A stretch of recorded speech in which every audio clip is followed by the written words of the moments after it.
Anda masih bersama kami dalam Doncast, saya Doni The Geyser. Saya Don Bosco Slamet. Dan kami masih berbincang dengan Bang Faisal Assegaf dan juga Pak Cepi Hakim. Tapi saya kembali ke Bang Faisal dulu nih, Bang Don. Nah tadi apa yang Bang Don diskusikan dengan Pak Cepi itu sebenarnya saya jadi tertarik untuk melihat sebenarnya Bang Faisal kalau soal kekuatan militer bisa diukur, tapi kekuatan mentalitas ya kan, bagaimana cara mengukurnya? Apalagi kalau kita lihat, Anda katakan Iran sudah dipermalukan berkali-kali oleh Israel. Dan kan? Iran itu adalah bangsa Persia. Iya, kebudayaannya, peradabannya sudah jauh lebih tua gitu. Bagaimana menjelaskan ini? Ya kalau dilihat mentalitas ya kita bisa saksikan sendirilah apa dari tahun 79 mendapat sanksi ekonomi, politik dan militer, tapi kehidupan berjalan normal. Ketika saya di sana ya tetap mall tetap rame, kuliner juga jalan, pendidikan jalan, kampus, lalu lintas, transportasi semuanya berjalan seperti biasa. Ya itu tadi pride sebagai bangsa mereka punya. Jadi masa ngadepin negara kemarin sore kita kalah takluk sama negara, kan itu yang itu. Makanya dalam perang ini dari awal saya sudah bisa menyimpulkan Iran itu sebenarnya sudah menang. Sudah menang lawan Israel. Apa yang membuat Anda mengatakan bahwa Iran itu sudah menang? Pertama itu tadi karena dia di blokade politik, ekonomi, militer sama Amerika, ternyata dia bisa mengembangkan persenjataan dan bisa kita lihat Tel Aviv porak-poranda, Haifa juga apa istilahnya hancur. Itu kan sebuah pukulan berat buat Israel. Yang kedua, Israel secara militer dalam perang ini berperang sendirian. Iran maksud saya, Iran perang sendirian. Sedangkan Israel kan dibantu. Dari awal udah dibantu. Namanya keroyokan dengan sendirian kan pengecut itu kan udah beda. Itu posisi itu udah menunjukkan siapa yang menang. Yang sendiri lawan itu. Yang ketiga kemenangannya kenapa? Sampai sekarang sejak Israel berdiri belum pernah ada yang melakukan sanksi militer terhadap Israel atas berbagai pelanggaran hukum internasional. Terus kemudian sekarang genosida dilakukan Gaza. Kan semua orang nunggu dari awal Oktober 2023. Apa nih sanksi buat Israel? Semua greget. Makanya sekarang banyak kan masyarakat ya pasti di belakang Iran. Mereka senang melihat akhirnya ada juga negara yang menghukum. Nah yang keempat sedikit banyak ini memberikan keadilan bagi bangsa Palestina. Terutama yang mengalami penjajahan, termasuk juga terutama di Gaza yang sedang mengalami genosida. Itu sebuah kemenangan. Ketika dunia diam, termasuk PBB, termasuk negara besar Amerika, Inggris, Prancis, Rusia, Cina ya, dengan berbagai kepentingannya, Iran berani memberikan sanksi militer yang itu yang ditunggu-tunggu oleh bangsa Palestina. Politik nggak ada, sanksi buat Israel, ekonomi nggak ada. Nah Iran memberikan yang nyata, militer itu jauh lebih menyakitkan. Ya ini kan cerita kita karena ada semacam sentimen yang sudah lama kan. Lalu kemudian kita mengatakan dalam posisi seperti sekarang Iran itu sudah bisa dianggap menang gitu kira-kira. Tapi sejarah, saya ingin menanyakan ini ke Pak Cepi. Sejarah perang tahun 1967 dan tahun 1973 gitu, Israel melawan negara-negara di sekitarnya Arab, itu Israel memenangkan perang itu gitu. Artinya dalam sejarah pertempuran ini kan ada cerita-cerita seperti ini. Sementara kita sudah melihat dari berbagai segi yang sudah dinyatakan oleh Mas Faisal, sebetulnya sampai sekarang ini Iran harus dianggap sebagai pemenang sementara ini. Menurut Pak Cepi ketika lihat pengalaman perang Israel lawan negara-negara di sekitarnya, apa yang bisa dikatakan? Ya, kalau kita melihat sejarah perang di Timur Tengah, di mana Israel begitu dominan, karena pada ketika itu yang siap perang itu Israel, dan dia mempunyai pendukung yang luar biasa. Dan negara-negara Arab dengan segala maaf dia tidak bersatu, Pak, tidak bersatu. Ya itu kelemahan terbesar saya pikir. Dan benar bahwa secara mentalitas, kredibilitas Iran belakangan ini itu muncul sangat kompak dalam pengertian dia sangat solid. Contohnya adalah rudal balistik yang bisa mencapai 1.400 km itu dinamain Qasim, Pak, dinamain Qasim, Qasim Sulaimaini yang dibunuh oleh Israel. Jadi bayangkan dendam kesumat yang begitu besar ditaruh dinamain ditaruh nama di rudal balistik itu. Ya, rudal balistik 1.400 km, Pak. ya, rudal balistik. Dia keluar atmosfer dan merupakan satu guided missile yang precisionnya sangat tinggi. Jadi itu satu kebulatan tekad yang menggambarkan bagaimana kesiapan Iran berhadapan dengan Israel. Jadi kalau dibandingkan dengan perang-perang sebelumnya itu sulit untuk bisa dibandingkan karena Israel sekali lagi pada saat didirikan 48, David Ben Gurion sudah menyadari betul posisinya. Dia mengatakan a high standard of living, a rich culture, spiritual, political, and economic independence are not possible without full of aerial control. Bayangkan itu tekad yang luar biasa tahun 48, Pak. Sementara negara-negara Arab yang menjadi musuh di sekelilingnya itu tidak ada konsolidasi dalam bagaimana mereka bersatu berhadapan dengan musuh bersama. Dan sampai sekarang pun kita lihat seolah-olah, saya tidak tahu pasti, Iran sendirian. Ya, tapi dalam kata sendirian tadi Pak Cepi ya, itu sebenarnya kalau saya pinjam statementnya Bang Faisal, secara mental Iran sudah menang. Tapi statementnya Pak Cepi tadi soal total and smart war, itu kan indikator mengukurnya kan berbeda ya Pak Cepi ya. Nah, dari total and smart war itu membandingkan Iran dan Israel, siapa yang paling unggul, Chief? Ya, ini juga merupakan satu pertanyaan yang tidak mudah untuk dijawab. Karena kalau bertanya siapa yang paling unggul, teknologi sudah sampai kepada namanya cyber war. Ya. Cyber war ini contohnya seperti ini. Orang sekarang tidak mendesain lagi Pak pesawat fighter aircraft yang high tech dan sebagainya. Terlalu mahal dan terlalu lama. Sekarang orang menggunakan drone, Pak. Cyber itu 3, ya. Cyber itu tandanya tuh 3. Cyber itu artificial intelligence, autonomous system, dan penggunaan drone. Drone tuh murah banget sebagai alat utama sistem senjata. Ya, sehingga kalau kita mau mengukur kira-kira siapa yang akan menang di total and smart war ini, jawabannya satu Pak, the smartest Pak yang akan menang. Dan bagaimana smartest itu menang? Bagaimana mereka mengolah?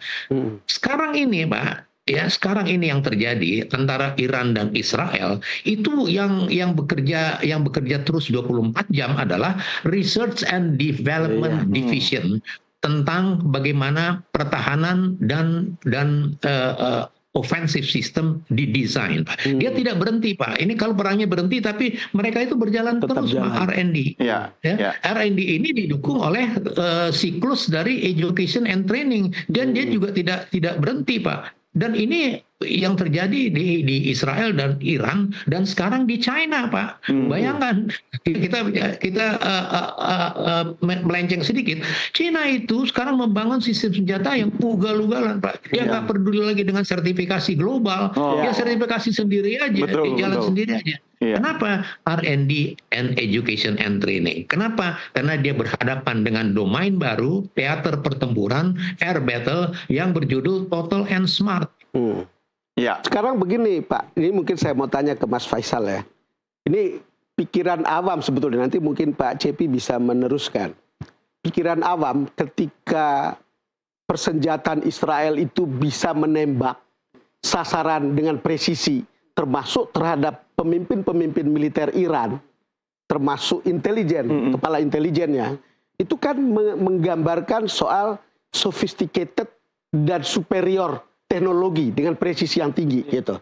Show off ya. Ya, kalau melihat itu kan kita bisa tahu, misalnya begini, pada satu saat Israel, sekarang kan ada cerita seolah-olah itu akan bisa membunuh atau menyasar ke pemimpin Khamenei. Kalau lihat seperti itu, kan kita bisa bilang, jangan-jangan kalau pemimpinnya sudah selesai, yang di bawah bisa tercerai-berai. Saya tidak tahu persis. Pengamatan Anda ketika ada di sana atau mungkin pengalaman seperti itu apa? Gitu. Ini kan kalau kita bandingkan dengan Hamas, Hizbullah yang milisi, mereka pemimpin tewas saja sudah punya mekanisme apalagi sebuah negara seperti Iran. Iya, mereka pasti sudah punya dasar yang namanya konstitusi, bagaimana menghadapi keadaan darurat, pemimpin tewas, kan kayak Raisi kan tewas, jatuh, walaupun bukan dibunuh, tapi kan tetap aja dia tewas, itu udah ada. Nah, ini pemimpin tertinggi ini kan yang kedua setelah Khomeini kan. Nah, yang jelas ini juga bakal jadi ujian buat Iran. Apakah kalau nanti Khamenei tewas, mereka sudah siap pengganti? Tapi saya yakin sebagai sebuah negara sudah ada mekanisme itu, sudah ada calon penggantinya. Karena itu dipilih namanya oleh Dewan Ahli. Dewan Ahli itu kalau tidak salah anggotanya 88 apa kalau nggak salah, yang memilih dan bisa memberhentikan atau mengevaluasi pemimpin tertinggi Iran. Nah, memang tujuan dari Iran dengan Amerika sendiri sebenarnya memang ingin mengganti rezim. Dulu kan mereka pernah bersahabat waktu zaman Shah Reza Pahlavi. Malah Iran itu merupakan negara Muslim kedua yang mengakui berdirinya Israel setelah Turki. Ya, betul. Itu Turki 1949, Iran 6 Maret 1950. Jadi mereka istilahnya yang termasuk yang awal sebagai negara Muslim mengakui. Nah, artinya Amerika dengan Israel ingin mengubah itu lagi. Jadi bagaimana perubahan rezim itu sendiri. Nah, salah satunya ya itu tadi pintu masuknya nuklir. Nah, kalau ditanya apakah benar kecurigaan itu, sebenarnya itu jadi pertanyaan. Kalau memang Iran memang ingin membuat senjata nuklir, itu mereka pasti tidak akan mengizinkan tim inspeksi IAEA masuk. Kan Iran buka diri. Nah, ini kan bentuk standar gandanya. Kenapa Iran dipaksa untuk menerima tim inspeksi IAEA, Badan Tenaga Atom Internasional, sedangkan Israel tidak pernah, Amerika atau dunia menuntut itu. Padahal Israel sudah sangat dicurigai. Saya pernah wawancara pembocor nuklir Israel, namanya Mordechai Vanunu, 2004 Juli saya masih ingat, ketika dia keluar dari tahanan gara-gara bocorin program rahasia nuklir Israel ke koran The Sunday Times 1986, korannya Inggris London. Itu dia bilang 2004 ke saya, Israel sudah punya 200 bom nuklir. Tahun itu ya? Tahun itu. Ya, tapi memang orang melihat bahwa ada sesuatu yang tidak adil dalam proses seperti ini. Ya, gitu. memang benar. Cuman kan belakangan dikatakan bahwa sebetulnya karena Iran tidak mau menandatangani perjanjian ini kan. JCPOA. Cuma persoalan gini, tetap aja itu sebuah mekanisme yang tidak adil. Artinya begini, kenapa negara yang belum pasti punya senjata nuklir, terus diojok-ojok, dipropaganda sebagai ancaman terhadap perdamaian dunia. Sedangkan Israel, Amerika yang sudah punya nuklir tidak punya label seperti itu. Itu kan aneh. Yang kedua, bahkan Amerika adalah negara dalam sejarah dunia yang pertama kali menggunakan senjata nuklir. Itu kan sebuah pelanggaran hak asasi, pelanggaran hukum internasional. Tapi kenapa tadi Anda bilang lebih lama lebih baik perang ini? Lebih lama lebih baik ya, karena itu tadi saya bilang ini adalah momentum bagi Iran. Dia ini kan istilahnya kan selama ini juga dipertanyakan. Hamas, Ismail Haniyah tewas, terus Hizbullah juga sekarang juga habis Nasrallah tewas juga agak mendem karena masalah konflik di domestik ya. Kan dipertanyakan sebagai porosnya, sebagai kepalanya dari poros anti-Israel itu sendiri. Nah, Iran ingin menunjukkan, saya pantas loh memimpin poros anti-Israel. Itu satu. Yang kedua, ya Iran ngambil keuntungan dari sini. Ini momentum untuk memberikan sanksi militer, memberikan hukuman terhadap Israel yang sudah pongah terhadap dunia. Menginjak-injak ke manusia. Negara lain diam, tapi sebenarnya bersyukur ya. Kalau Iran melakukan serangan pasti, ya. Kita lihat semuanya pasti di Saya ingin tanya ke Pak Cepi. Satu lagi, Pak Cepi.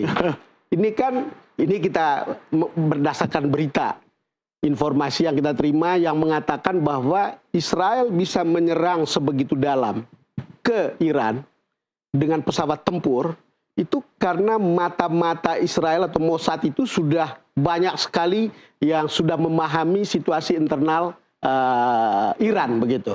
Nah, dalam proses sebuah pertempuran, dalam pengalaman atau dalam pandangan atau dalam bacaan Pak Cepi, apa makna atau kenapa sampai orang Israel atau mata-matanya masuk ke situ, intelijen masuk ke situ, lalu kemudian memperlancar semua urusan perang, termasuk masuknya pesawat-pesawat tempur ke wilayah Iran? Ya, kalau kita berbicara tentang Israel itu dari sejak awal dia sudah total. Dia tidak punya pilihan lain kecuali dia harus total. Ya. Tadi ada pembicara menarik tentang selected target misalnya. Ya. Dia bisa membunuh si A, si B, si C di apartemennya, lagi di dapur dan sebagainya. Ya. Itu analisis yang beredar adalah bagaimana canggihnya Mossad. Ya. Di satu sisi Di sisi lainnya adalah betapa canggihnya teknologi. Ya. Nah, guided missile atau peluru kendali, basic design dari peluru kendali adalah heat seeking, Pak. Dia mengejar panas. Heat seeking, dia mengejar panas. Jadi panas itu semua orang punya panas, punya temperatur ya. Pesawat, orang dan sebagainya itu ada ukurannya. Jadi dia mengejar itu.